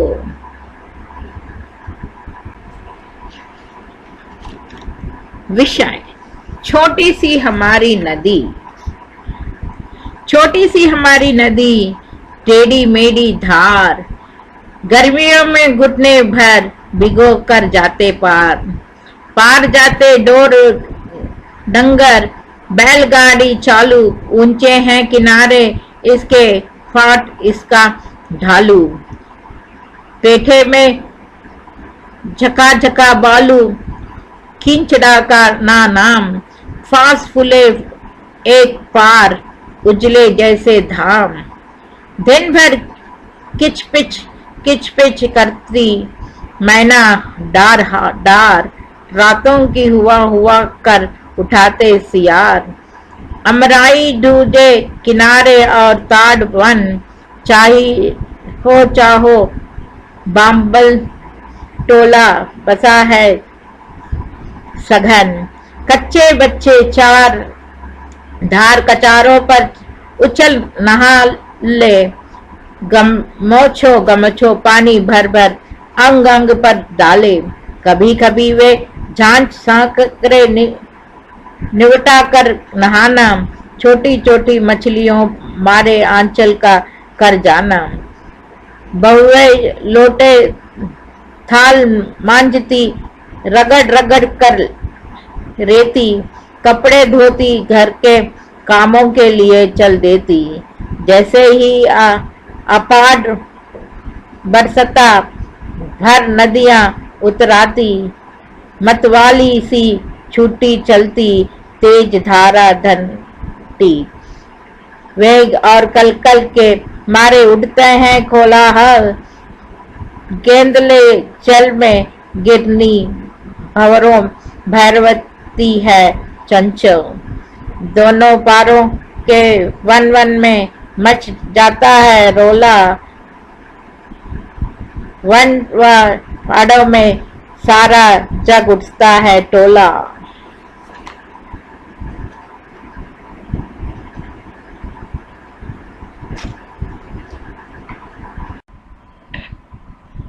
स्वागत doctor Jaya's virtual school live level 5 Hindi पाठ 18 व्याकरण एकार्थ प्रतीत होने वाले शब्द। अस्त्र जो हथियार हाथ से फेंक कर चलाया जाए जैसे बाण। शस्त्र जो हथियार हाथ में पकड़े चलाया जाए जैसे कृपाण। अलौकिक जो इस जगत में कठिनाई से प्राप्त हो। लोकोत्तर अस्वाभाविक जो मानव स्वभाव से विपरीत हो। असाधारण संसारिक होकर भी अधिकता से ना मिले।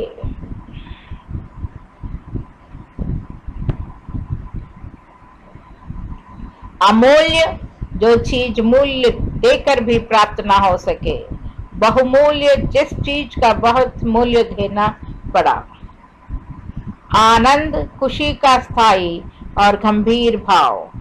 आह्लाद क्षणिक एवं तीव्र आनंद। उल्लास सुख प्राप्ति की अल्पकालिक क्रिया। उमंग प्रसन्नता साधारण आनंद का भाव।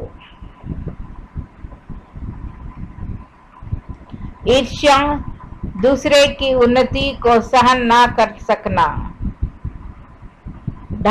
ईर्ष्या युक्त जलन द्वेष शत्रुता का भाव। स्पार्थ दूसरों की उन्नति देखकर स्वयं उन्नति करने का प्रयास करना। अपराध सामाजिक एवं सरकारी कानून का उल्लंघन। पाप नैतिक एवं धार्मिक नियमों को तोड़ना। अनुनय किसी बात पर असहमत होने की प्रार्थना। विनय अनुशासन एवं शिष्टापूर्ण निवेदन आवेदन। योग्यता अनुसार किसी पद के लिए खतन द्वारा प्रस्तुत होना। प्रार्थना किसी कार्य सिद्धि के लिए विनयतापूर्ण खतन। आज्ञा बड़ी का छोटे को कुछ करने के लिए आदेश। अनुमति प्रार्थना करने पर बड़ों द्वारा दी गई सहमति।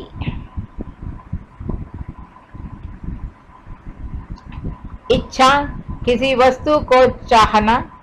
उत्कंठा प्रतीक्षा युक्त प्राप्ति की तीव्र इच्छा।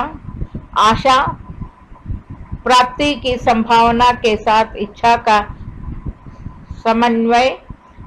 स्पृह उत्कृष्ट इच्छा। सुंदर आकर्षक वस्तु चारु। पवित्र और सुंदर वस्तु रुचिर सुरुचि। जागृत करने वाली सुंदर वस्तु। मनोहर मन को लुभाने वाली वस्तु। मित्र समवयस्क जो अपने प्रति प्यार रखता हो। सखा साथ रहने वाला समवयस्क। सगा आत्मीयता करने वाला। सुहृदय सुंदर हृदय वाला जिसका व्यवहार अच्छा हो। अंतकरण मन चित्त बुद्धि और अहंकार की समष्टि। चित्त स्मृति विस्मृति स्वप्न आदि गुणधारी चित्त। मन सुख दुख की अनुभूति करने वाला। महिला कुलीन घराने की स्त्री। पत्नी अपनी विवाहित स्त्री। स्त्री नारी जाति की बोधक। नमस्ते समान अवस्था वालों को अभिवादन। नमस्कार समान अवस्था वालों को अभिवादन। प्रणाम अपने से बड़ों को अभिवादन। अभिवादन, सम्मानीय व्यक्ति को हाथ जोड़ना। अनुज छोटा भाई, अग्रज बड़ा भाई, भाई छोटे बड़े दोनों के लिए। स्वागत किसी के आगमन पर सम्मान, अभिनंदन अपने से बड़ों का विधिवत सम्मान। अहंकार अपने गुणों पर घमंड करना, अभिमान अपने को बड़ा और दूसरे को छोटा समझना, दंभ अयोग्य होते हुए भी अभिमान करना। मंत्रणा गोपनीय रूप से परामर्श करना, परामर्श पूर्णतया किसी विषय पर विचार विमर्श कर मत प्रकट करना।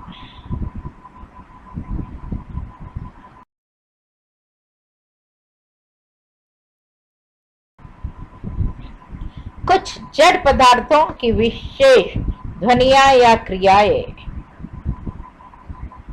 जिह्वा लपलपाना, दांत किटकिटाना, हृदय धड़कना, पैर पटकना, अश्रु जलजलाना, घड़ी टिकटिकाना, पंख फड़फड़ाना, तारे जगमगाना, नौका डगमगाना, मेघ गर्जना।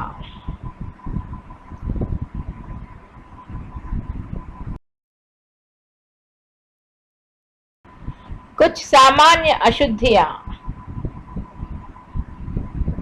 अशुद्ध अशुद्ध,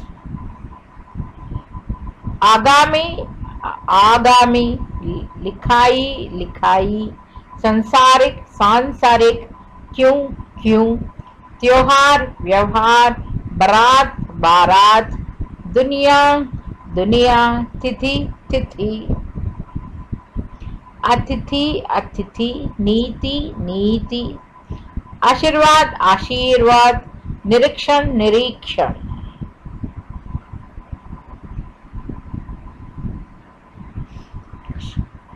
शताब्दी शताब्दी, लड़ाई लड़ाई, सामग्री सामग्री, वापस वापस, दूसरा दूसरा, साधु साधु, अनुदित अनुदित, जादू जादू, ऐतिहासिक ऐतिहासिक, टाइव्स टाइव्स, घबराना घबराना, शाप शाप।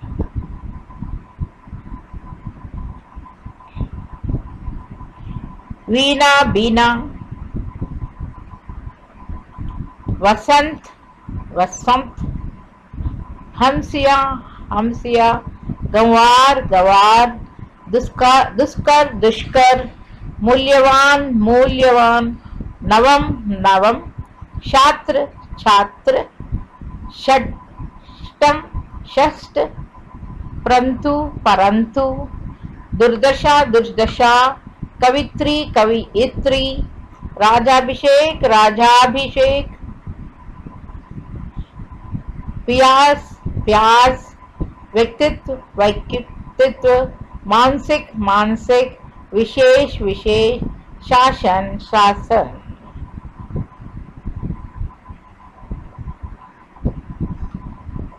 विवेश विशेष विशेष,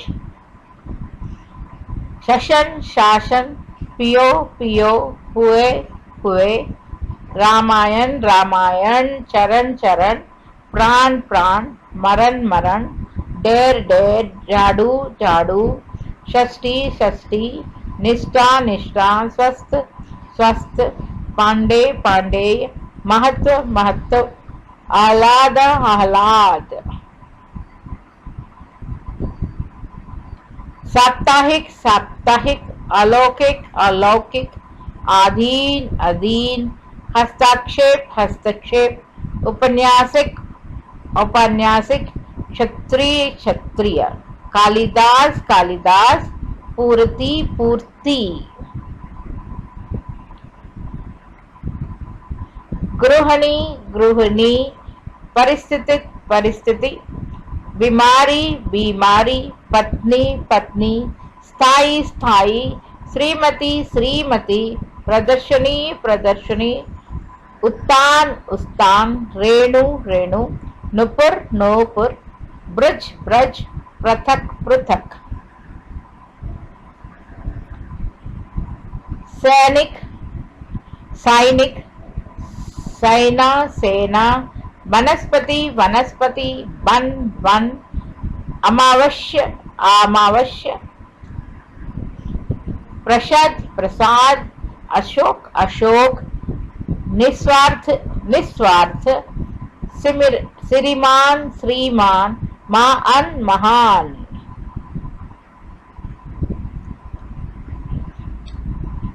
क्षमा क्षमा, आदर्श आदर्श, परीक्षा परीक्षा, मर्यादा मर्यादा, परमात्मा परमात्मा, घनिष्ठा घनिष्ठ, व्यतीत व्यक्तित, कृपया कृपा, संवाद संवाद, संपत्ति संपत्ति।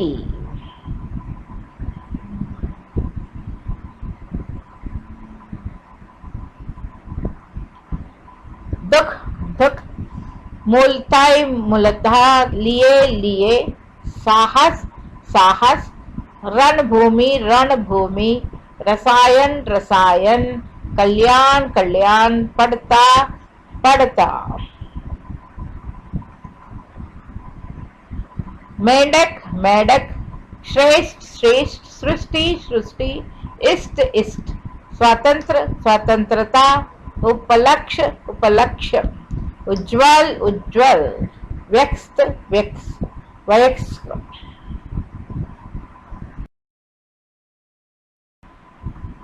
समोच्चरित शब्द,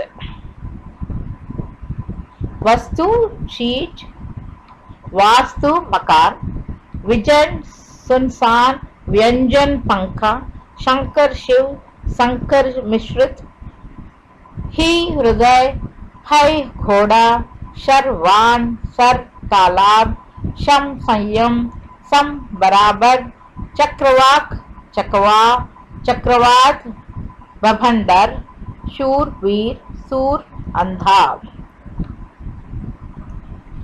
शुद्धि स्मरण, सूधि, बुद्धिमान, आभेद अंतर नहीं, आभेदय न टूटने योग्य, संग समुदाय, संग साथ, सर्ग अध्याय, स्वर्ग एकलोक, प्रणय प्रेम, परिणय विवाह, समर्थ सक्षम, सामर्थ्य शक्ति, कटिबंध कमरबंध, कटिबद्ध तैयार, क्रांति विद्रोह, क्लांति थकावट, इंदिरा लक्ष्मी, इंदिरा इंद्राणी।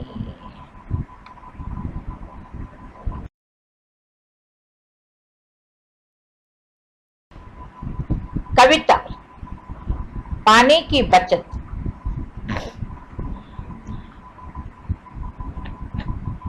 टिंकू खूब नहाता था, पानी व्यर्थ बहाता था। ट्यूबवेल था जो घर में, पानी दिन भर आता था। टिंकू के दादा सयाने थे, समाज सेवी जाने माने थे। उन्होंने टिंकू को पास बिठाया, प्यार से उसे बहुत समझाया। वर्षा का काल धरती में बूंद बूंद करके इकट्ठा होता है। सुरक्षित भंडार के रूप में यह धरती में सोता रहता है।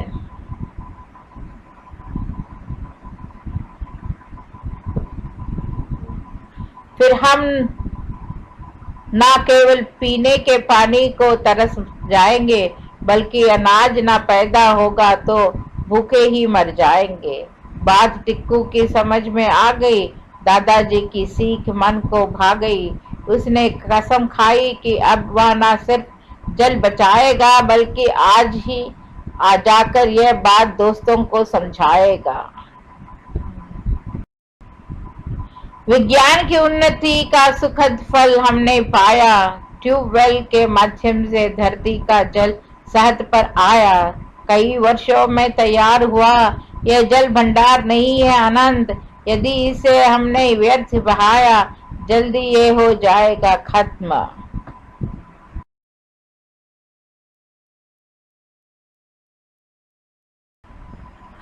विषय: चुनौती हिमालय की। जो जिला पास से आगे चलकर जवाहरलाल माता वन पहुंचे तो वहां के नवयुक्त कुली ने बताया, सामने उस बर्फ से ढके पहाड़ के पीछे अमरनाथ की गुफा है। लेकिन साहब, रास्ता बहुत टेढ़ा है। किशन ने कुली की बात काटी। बहुत चढ़ाई है और शाम दूर भी है। कितनी दूर? जवाहरलाल ने पूछा। 8 मील साहब, कुली ने जल्दी से उत्तर दिया। क्या सब तो जरूरी चलेंगे? बस। जवाहरलाल ने अपने चचेरे भाई की ओर प्रश्न सूचक दृष्टि डाली। दोनों कश्मीर घूमने निकले थे और जो जिला पास के होकर लद्दाखी इलाके की ओर चल आए थे। अब अमरनाथ जाने में क्या आपत्ति हो सकती है? फिर जवाहरलाल रास्ते की मुश्किलों के बारे में सुनकर सफर के लिए और भी उत्सुक हो गए। कौन कौन चलेगा हमारे साथ? जवाहरलाल ने जानना चाहा। तुरंत किशन बोला, साहब मैं चलूंगा। भेड़े चराने मेरी बेटी चली जाएगी। अगले दिन सुबह तड़के तैयार होकर जवाहरलाल बाहर आ गए। आकाश में रात्रि की कालिमा पर प्रातः की लालिमा फैलती जा रही थी। तिब्बती पठार का दृश्य निराला था। दूर दूर तक वनस्पति रहे तुजार चट्टाने इलाका दिखाई दे रहा था। उदास फीके बर्फ से ढके चट्टानों के पहाड़ सुबह ही पहली किरणों का स्पर्श पाकर ताजा की भांति चमक उठे। दूर से छोटे छोटे ग्लेशियर ऐसे लगते मानो स्वागत करने के लिए पास सरकते आ रहे हो। सर्द हवा के झांके हड्डियों तक ठंडक पहुंचा रहे थे। जवाहर ने हथेलियां आपस में रगड़कर गर्म की और कमर में रस्सी लपेटकर चलने को तैयार हो गए। हिमालय की दुर्गम पर्वतमाला मुंह उठाए चुनौती दे रही थी। जवाहर, हम चुनौती को कैसे ना स्वीकार करते? भाई किशन और कुली सभी रस्सी के साथ जुड़े थे। किशन गडेरिया अब गाइड बन गया। बस 8 मील ही तो पार करने हैं। जोश में आकर जवाहरलाल चढ़ाई चढ़ने लगे। यू 8 मील की दूरी कोई बहुत नहीं होती, लेकिन इन पहाड़ी रास्तों पर 8 कदम चलना दूभर हो गया। एक एक डग मरने भरने में कठिनाई हो रही थी। रास्ता बहुत ही वीरान था। पेड़ पौधे की हरियाली के अभाव में एक अजीब कालीपन सा महसूस हो रहा था। कहीं एक फूल दिख जाता तो आंखों को ठंडक मिल जाती। दिख रही थी सिर्फ पथरीली चट्टानें और सफेद बर्फ। फिर भी इस गहरे सन्नाटे में बहुत सुकून था। एक और सूसू करती बर्फीली हवा बदन को टकराती तो दूसरी ओर ताजगी और स्मृति भी देती। जवाहरलाल बढ़ते जा रहे थे। ज्यों ज्यों ऊपर चढ़ते गए त्यों त्यों सांस लेने में दिक्कत होने लगी। एक कुली की नाक से खून बहने लगा। जल्दी से जवाहरलाल ने उसका उपचार किया। खुद उन्होंने भी कनपटी की नसों में तनाव महसूस हो रहा था। लगता था जैसे दिमाग में खून चढ़ आया हो। फिर भी जवाहरलाल ने आगे चढ़ने का इरादा नहीं बदला। थोड़ी देर में बर्फ पड़ने लगी। फिसलन बढ़ गई। चलना भी कठिन हो गया। एक तरफ थकान, ऊपर से सीधी चढ़ाई। तभी सामने एक बर्फीला मैदान नजर आया। चारों ओर हिम शिखरे से घिरा वह मैदान देवताओं के मुकुट के समान लग रहा था।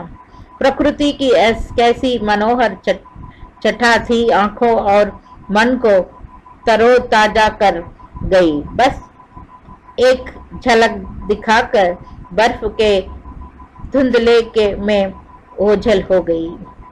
दिन के 12 बजने वाले थे। सुबह 4 बजे से वे लोग लगातार चढ़ाई कर रहे थे। शायद 16,000 फीट की ऊंचाई पर होंगे इस वक्त अमरनाथ। बस सस्ते करे आगे निकल गए।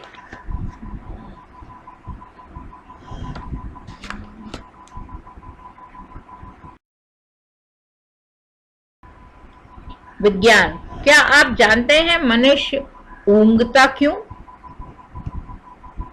यह माना गया है कि ऊँगने का कारण शरीर में ऑक्सीजन की कमी है, पर विज्ञान इसे प्रमाणित नहीं करता है।